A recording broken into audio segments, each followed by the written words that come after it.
Hello friends, welcome to Princy video logs.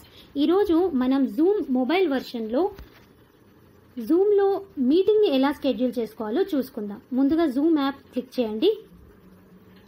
అందులో schedule అన్న meeting ఆప్షన్కి వెళ్ళండి. ఫస్ట్ మీ క్లాస్ లేదా ఏదైతే మీటింగ్ ఉందో దాని పేరు ఇవ్వచ్చు. ఇది ఎగ్జాంపుల్కి తీసుకుంటున్నాను ఫ్రెండ్స్. ఏ రోజు షెడ్యూల్ చేయాలనుకుంటున్నారో ఈ డేట్ ఆప్షన్ ద్వారా మీరు సెలెక్ట్ చేసుకోవచ్చు. ఏ టైంకి షెడ్యూల్ చేయాలనుకుంటున్నారో ఈ టైం ద్వారా మీరు షెడ్యూల్ చేసుకోవచ్చు. జనరల్గా ఫ్రెండ్స్, మీకు 30 to 40 minutes ఫ్రీ వర్షన్లో జూమ్ యాప్ని షెడ్యూల్ చేసుకోవడం ఈజీ. ఈ మీటింగ్ 30 to 40 minutes వరకు ఎటువంటి పేమెంట్ అడగదు. ఒకవేళ మీరు అంతకన్నా ఎక్కువ టైం మీరు కేటాయించుకుంటే అది మీకు జూమ్ అప్గ్రేడ్ చేసుకోవాల్సి వస్తుంది. సో నేను ఇప్పుడు 3 నుంచి దీన్ని 3:30 వరకు మీటింగ్ని షెడ్యూల్ చేస్తున్నాను. టైం జోన్ అంటే మన ఇండియన్ స్టాండర్డ్ టైం, అది ఒకసారి చెక్ చేసుకోండి. డిఫాల్ట్గా అయితే IST అనే ఉంటుంది. ఇది ఒకవేళ సేమ్ మీటింగ్ని మీరు డైలీ రిపీట్ చేయాలనుకుంటే రిపీట్ ఎవ్రీడే కొట్టచ్చు. ఒకవేళ లేదు ఈ ఒక్క రోజుకే అనుకుంటే రిపీట్లో నన్ను పెట్టేసేయండి. రిపీట్ ఎవ్రీడేలో వెళ్ళినప్పుడు మీకు ఎండ్ రిపీట్ అంటే ఏంటి, ఎన్నాళ్ళ వరకు ఈ మీటింగ్ని రిపీట్ చేయొచ్చు అన్న ఆప్షన్ కూడా అడుగుతుంది. సపోజ్ ఈరోజు నేను 12th ఈ మీటింగ్ని షెడ్యూల్ చేస్తున్నాను. సో మండే నుంచి నేను మ్యాక్సిమం ఆ వీక్ ఫ్రైడే వరకు ఈ మీటింగ్ని రిపీట్ చేయదలుచుకున్నాను. సో 12th అక్టోబర్ డేట్ నుంచి 16th అక్టోబర్ డేట్ వరకు ఎవ్రీడే 3 o'clock ఈ మీటింగ్ ఆర్గనైజ్ చేస్తున్నట్టు అనమాట. ఈ సెట్టింగ్ ద్వారా మనకు అర్థమయ్యేది. ఫ్రెండ్స్, ఈ మీటింగ్ ఐడి ఏదైతే ఉందో అది ఎప్పుడు ఆన్లో పెట్టుకోండి. ఎందుకంటే మీ మీటింగ్ షేర్ చేస్తున్నప్పుడు ఈ ఐడి కూడా వాళ్ళకి చాలా ఇంపార్టెంట్. సో ఈ ఐడి వాళ్ళకి ఇచ్చేస్తే వాళ్ళు ఈ ఐడి యూజ్ చేసుకొని జాయిన్ అవ్వచ్చు. సో పాస్ కోడ్, ఎప్పుడైనా మీరు పాస్ కోడ్ ఎంటర్ చేస్తే ఆ పాస్ కోడ్ని చాలా సింప్లిఫైడ్గా ఇవ్వండి. సో దట్ పార్టిసిపెంట్స్కి ఈజీగా ఎంటర్ అవ్వడానికి ఛాన్స్ ఉంటుంది.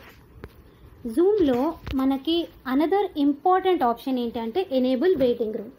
ఎనేబుల్ వెయిటింగ్ రూమ్ ద్వారా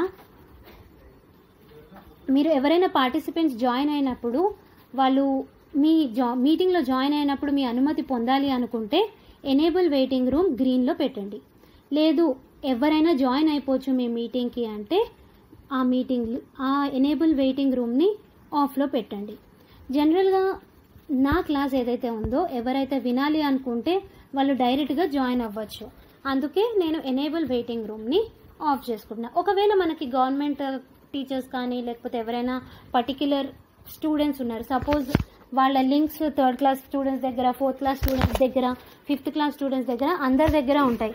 సో అలాగా మీటింగ్ ఐడి ఉన్న ప్రతి ఒక్కళ్ళు జాయిన్ అవ్వకుండా వాళ్ళు ఏం చేస్తారంటే ఎనేబుల్ వెయిటింగ్ రూమ్ని ఆన్లో పెట్టుకుంటారు. ఎందుకంటే ఏ స్టూడెంట్ జాయిన్ అవుతున్నారో వాళ్ళకి క్లియర్గా తెలుస్తుంది. ఓన్లీ వాళ్ళు అక్కడ మీటింగ్ రన్ అవుతున్నప్పుడు పార్టిసిపెంట్ జాయిన్ అయితే అడ్మిట్ అన్న ఆప్షన్ కొట్టినప్పుడే హోస్ట్ వాళ్ళు ఆ మీటింగ్ జాయిన్ అవ్వగలరు. ఇది ఎనేబుల్ వెయిటింగ్ రూమ్ యొక్క ఇంపార్టెన్స్. నెక్స్ట్ మీటింగ్ ఆప్షన్స్లో డిఫాల్ట్గా ఎప్పుడు host video and participant video ఆన్లో పెట్టుకోండి ఫ్రెండ్స్.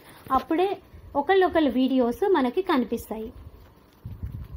అడ్వాన్స్డ్ ఆప్షన్స్లోకి వెళ్తే ఎలో జాయిన్ బిఫోర్ హోస్ట్ అంటే ఏంటి, నేను నా షెడ్యూల్ మీటింగ్ 5 o'clockకి పెట్టాను అనుకోండి, 5 కన్నా ముందు కొంతమంది 10 minutes ముందు అలా జాయిన్ అవుతారు కదా, వాళ్ళు జాయిన్ అయినప్పుడు ఆటోమేటిక్గా మీటింగ్ అనేది స్టార్ట్ అయిపోతుంది. సో ఇక్కడ అడ్వాంటేజ్ ఉంది, డిసడ్వాంటేజ్ ఉంది. ఫస్ట్ నేను అడ్వాంటేజ్ చెప్తాను. ఒకవేళ మీరు డైరెక్ట్గా ఎవరైతే హోస్ట్ అని జాయిన్ అవుతున్నారో ఇమీడియట్గా మనకి టైం వేస్ట్ కాకుండా మనం క్లాస్ చెప్పేయాలనుకోండి, అప్పుడు ఎలో జాయిన్ బిఫోర్ హోస్ట్ అని పెడితే వాళ్ళు జాయిన్ అవ్వగానే ఎవరైతే పార్టిసిపెంట్స్ ఉన్నారో వాళ్ళందరితోటి క్లాస్ క్యారీ ఆన్ చేసేస్తారు. కానీ ఇక్కడ వచ్చే డిసడ్వాంటేజ్ ఏదైతే ఉంటుందంటే, ఒకవేళ 10 minutes బిఫోర్ కొంతమంది పార్టిసిపెంట్స్ సపోజ్ ఒక 70 members జాయిన్ అయిపోయారు అనుకోండి, ఆ 70 members ఒక ఇంటరాక్షన్ ఏదైతే ఉందో అదంతా హోస్ట్కి తెలియకుండానే ఇంటరాక్షన్ జరుగుతుంది. దాంతో కొంచెం డేటా లీకేజ్ అన్నది అవ్వడానికి ఛాన్స్ ఉంది.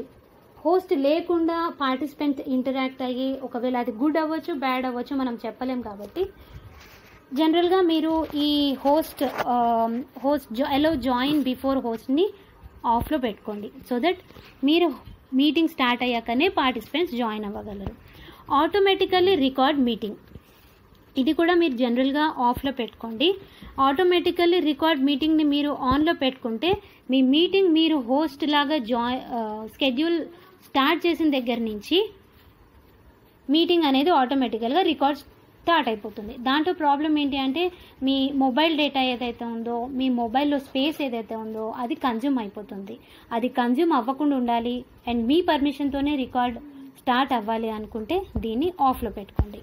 సో ఇవి friends various options that we have to look in to before scheduling the meeting in Zoom app. So చూసారు కదా ఫ్రెండ్స్, నేను మీకు పెట్టిన ఆప్షన్స్ ప్రకారం 12th అక్టోబర్న 3 o'clockకి 3 to 3:30 ఈ మీటింగ్ ఆర్గనైజ్ చేస్తున్నాను. అండ్ రిపీట్ వచ్చేసి ఇది 16th అక్టోబర్ వరకు రిపీట్ అవుతుంది. మనం ఇందాక డిస్కస్ చేసిన ఆప్షన్స్ ప్రకారం అవన్నీ పెట్టి నేను మీటింగ్ని స్కెడ్యూల్ చేస్తున్నాను. సో మనం డన్ అని కొట్టించప్పుడు మీటింగ్ స్కెడ్యూల్ అవుతుందండి. సో ఇన్వైట్ జనరల్గా డిఫాల్ట్గా జీమెయిల్, మన మొబైల్లో ఏవైతే యాప్స్ ఇన్స్టాల్ అయి ఉన్నాయో ఆ యాప్స్ల ద్వారా పంపించచ్చేమో అని అడుగుతుంది. సో అది ఇగ్నోర్ చేయండి ఫ్రెండ్స్. మీకు ఇక్కడ మీటింగ్ స్కెడ్యూల్ అయిన తర్వాత ఎప్పుడు ఏంటి ఎలా అన్నది అది క్లియర్గా కనిపిస్తుంది. So meeting ID, passcode, topic and when it is meeting is organised అవన్నీ క్లియర్గా కనిపిస్తాయి. సో ఈ మీటింగ్ని మీరు ఇంకొకళ్ళకి పంపించాలి అనుకుంటే ఫ్రెండ్స్ మీరు చేయాల్సింది ఏంటి అంటే ఇన్వైట్ దగ్గర క్లిక్ చేయండి. మీ మొబైల్ ఫోన్లో ఇన్స్టాల్ అయిన యాప్స్ ప్రకారం అవి కొన్ని ఆప్షన్స్ చూపిస్తుంది. అవన్నీ కాకుండా కాపీ టు క్లిప్ బోర్డ్ అన్న ఆప్షన్ మీరు క్లిక్ చేసినప్పుడు ఆ ఇన్వైట్ అనేది మనకి కాపీ అవుతుంది. అప్పుడు మీరు వాట్సాప్లో ఒకవేళ పంపించాలనుకుంటే మీ ఏదైతే కాంటాక్ట్కి పంపించాలనుకుంటున్నారో ఆ కాంటాక్ట్కి ఇలా పేస్ట్ చేస్తే ఆ ఇన్వైట్ వెళ్ళిపోతుంది. సో ఫ్రెండ్స్ ఇలా మనకి క్లియర్గా జూమ్ మీటింగ్లో మీటింగ్ యూఆర్ఎల్ వస్తుంది. యూఆర్ఎల్ అంటే మీటింగ్ లింక్. అది క్లిక్ చేస్తే వెంటనే మనం మీటింగ్లో జాయిన్ అయిపోతాము. ఒకవేళ మీటింగ్ ఐడి ఇచ్చి పాస్కోడ్ ఇచ్చి జాయిన్ అవ్వాలనుకుంటే మీటింగ్ ఐడి పాస్కోడ్ యూజ్ చేసి వాళ్ళు జాయిన్ అవుతారు. సో ఫ్రెండ్స్ ఇది నేను ఈరోజు చెప్పాలనుకుంటున్న స్కెడ్యూల్ మీటింగ్ గురించి ఆప్షన్స్ తెలుసుకున్నారు for the friends. So I think it will be very helpful for you to schedule the meetings further. Thank you friends.